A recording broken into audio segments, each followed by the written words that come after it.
Today in Church Growth 302, we will investigate the intricacies of assimilation and reclamation within the context of small groups.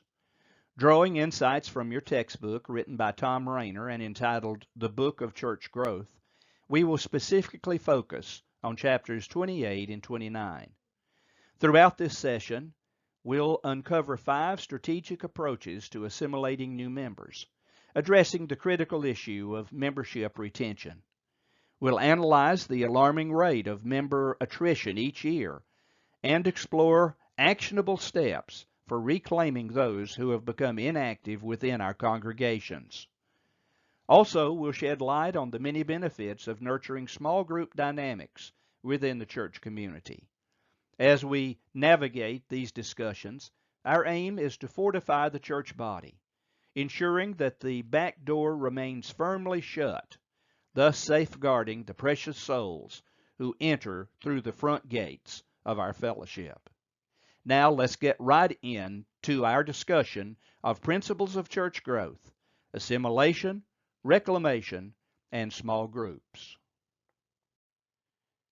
You will learn 5 strategies for assimilation in this lesson. We will look at the percent of members a church loses each year. We will examine suggestions for reclaiming the inactive members in your church. And then we'll examine several advantages of small groups. On this slide, we will examine assimilation, 5 strategies for assimilating new members. How can the back door of the church be closed so we don't lose those who enter by way of the front door of church membership? According to Gary McIntosh and Glenn Martin in their book, Finding Them, Keeping Them, there are 5 strategies for assimilation. Friendship with other church members is number 1 on the list. Lyle Schaller says that there is considerable evidence which suggests that at least 1/3 and perhaps as many as 1/2 of all Protestant church members do not feel a sense of belonging to the congregation of which they are members. They have been received into membership, but have never felt they've been accepted into the fellowship circle. New members should become involved in ministry in the church. It is important to invite the laity to be involved in ministry as soon as possible after membership. Rainer writes, and I quote, "Ministry involvement, real ministry involvement, is the key to assimilation." Then number 3, small groups of approximately 10 people assist in the assimilation process. Sunday school classes can function as small groups only if they enroll approximately 10 people. Tom Rainer believes that small groups work best in non-churched locations.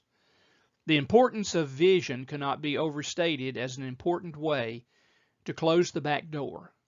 Vision makes new people feel that they are part of something bigger than they are. They feel like a team member, helping to advance the congregation forward toward meaningful fulfillment of the vision. The final key to assimilation is spiritual growth. The deeper the level of discipleship, the more likely assimilation will take place. Now let's examine reclamation. In a given year, 11% of the membership may be lost. 2% die, 3% transfer their membership to another church, and as many as 6% are lost to reversion. Reclaiming those who have drifted away is difficult. Rainer suggests that reclamation is the most difficult type of outreach, and I would agree with that assessment. It seems to me that it is easier to reach lost people than it is to reclaim those who have drifted away. Why do people become inactive? Some negativity usually precedes their leaving. This negativity may be a conflict with another church member. However, the majority of dropouts just walk away because they feel they were never included in the fellowship. It's a difficult task to convince them that the church still cares for them and needs them to return.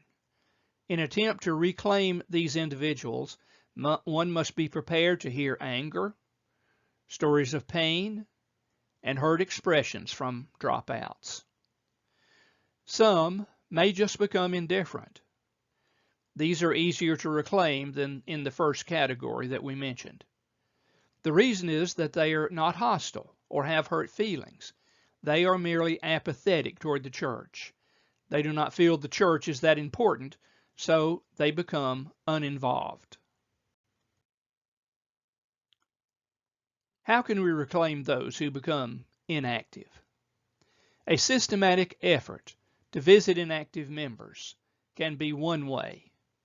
Those who do this should be trained and prepared for an encounter with anger, pain, and indifference.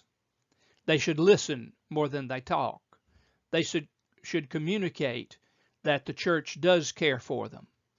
With an individual member, a key to reclamation is finding some area of the church toward which the inactive may not feel indifferent. Perhaps they may be convinced that their children need Christian education, and a place of common interest can be created among the children's ministry. If their children get involved, then it is possible that the parents will follow.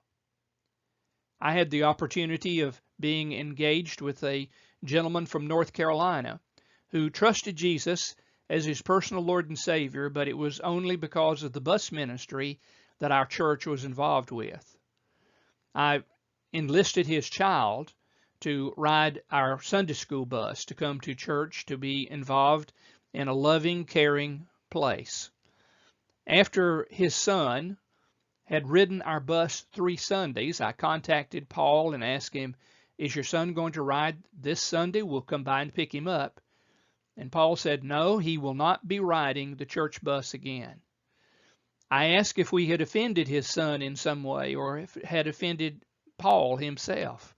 And he said, "No, I just realized something. I realized that since you people are picking up my son, that you care a whole lot more about his soul than I do. From now on, I'm going to bring my child to church and attend myself." Small groups may be a good re-entry point for those who are indifferent. It should be noted that inactive members may not be Christians at all. Therefore, evangelistic opportunities may be found among the inactive church members.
Chapter 29 deals with small groups and church growth in Rayner's book.